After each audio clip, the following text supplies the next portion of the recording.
La semaine passée, on entendait M. Legault dire que ça va être les entreprises qui vont payer plus les tarifs d'hydro.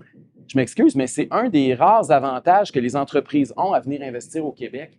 Parce qu'on a des lois du travail, on a un système fiscal qui fait que c'est déjà un climat plus difficile pour le monde des affaires. Une des dernières choses qui nous avantage encore, c'est les tarifs d'électricité. Puis là, on veut monter la barre. Fait qu'est-ce que ça veut dire pour l'économie du Québec? Puis les consommateurs sont pas dupes, là. Même si notre facture, elle augmente juste de 3 si tous les commerces, toutes les entreprises augmentent de 6, 7, 8, 9 qui va payer, vous pensez? Pensez-vous que les entreprises vont perdre de l'argent parce que Hydro-Québec demande 2, 3 fois plus d'argent? Ben non. Ils vont nous la passer, la facture. On va se ramasser qu'on va le payer. On va les payer, les hausses d'Hydro-Québec, là. Monsieur Legault, je sais pas dans quel monde il vit. Je comprends qu'électoralement, c'est peut-être plus facile à défendre, c'est plus politiquement vendeur, puis il a dû faire un sondage pour arriver à cette conclusion-là.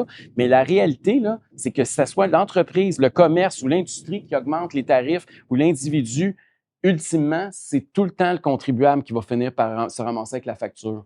Tout ce qu'ils nous annoncent, c'est toujours pour aller chercher plus d'argent dans le portefeuille des contribuables. Moi, l'exemple que je donne tout le temps, c'est la Norvège. Si la Norvège a réussi à électrifier, c'est le pays le plus avancé en passant en matière d'électrification des transports. Comment ils ont financé ça? Ils n'ont pas augmenté les tarifs au monde pour les égorger.